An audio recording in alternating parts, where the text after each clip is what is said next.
Hey everyone! Today we're diving into the story of a true pioneer in education, Jinnah University for Women.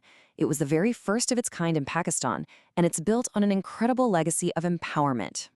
Everything this university does really comes back to this one powerful idea: enter to learn and go to serve. You could say it's in the institution's DNA. It's this core belief that you're not just learning for yourself, you're learning so you can go out into the world and make a real difference. So let's start with what makes this university so special, right from its foundation.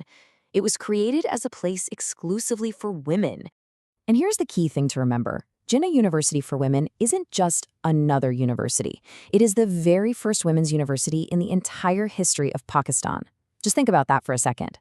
This was a total game changer, designed to open doors for women that frankly just weren't open before. Okay, so on the books, it was officially established as a university in 1998, and its mission was crystal clear: high-quality higher education just for women. But, and this is the really important part, the story, the actual vision behind it all, well, that started much, much earlier. And that story brings us to the person right at the heart of it all, the founder and his incredible enduring vision. You know, to really get how big of a deal this was, you have to picture the world he was living in. This was a time when tradition and the way things have always been done were, well, pretty much everything. And right in the middle of all that, he had this totally revolutionary belief that educating women wasn't just a nice idea, it was absolutely critical for a society to move forward. So the founder, Al-Haj Moulvi Rayazuddin Ahmed, was driven by this mission his whole life. Born in 1906, he had already started a school for Muslim women before the partition of India. Then, after migrating to Karachi in 1947, he just kept going, working tirelessly. And it all led to that huge moment in 1998 when Jinnah University for Women was finally established. This wasn't just a project, it was his life's work coming true. And this quote, wow, it just says it all, doesn't it? His revolutionary thoughts clashed with the norms of his day, but his commitment did not subside. You can just feel the struggle in that. He was swimming against the current, you know? But he never, ever gave up. Okay, so that's the powerful why behind the university. An incredible origin story. But what does that vision actually look like today? What can students learn there? Let's check out the pathways to knowledge. All right, so the entire academic side of things is broken down into 5 main faculties, which offer a really wide range of opportunities for students. First up, you've got the Faculty of Science. And just look at this list. We're talking about everything from biochemistry and microbiology to computer science and software engineering. And this is so important, right? This isn't just a random collection of subjects. It's a real focus on empowering women to become leaders in these super critical STEM fields. Next up, there's the Faculty of Social Science. Here, the focus shifts a little bit, more towards understanding society, culture, and human behavior. You've got departments in things like international relations, media studies, and psychology. So it's really all about preparing women to analyze, to create, and to help shape the world around them. And the last 3 faculties are really laser-focused on professional careers. You've got the Faculty of Pharmacy, the Faculty of Business and Commerce, and the Faculty of Medical and Allied Health.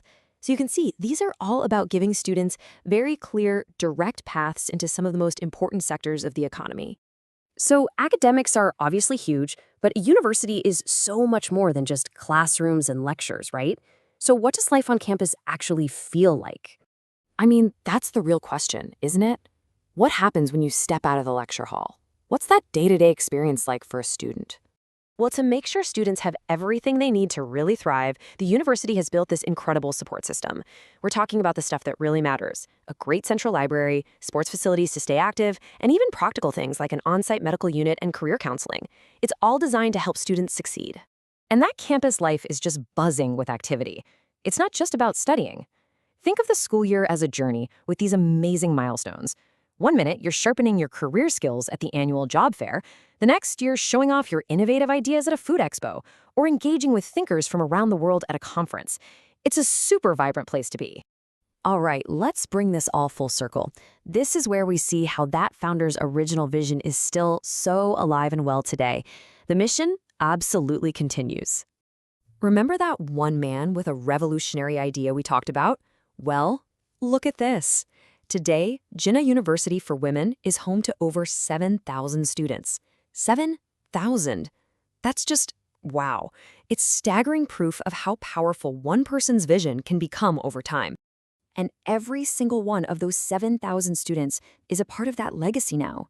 Each one of them is carrying that original mission forward, all guided by that same simple, profound motto we started this whole thing with: enter to learn and go to serve.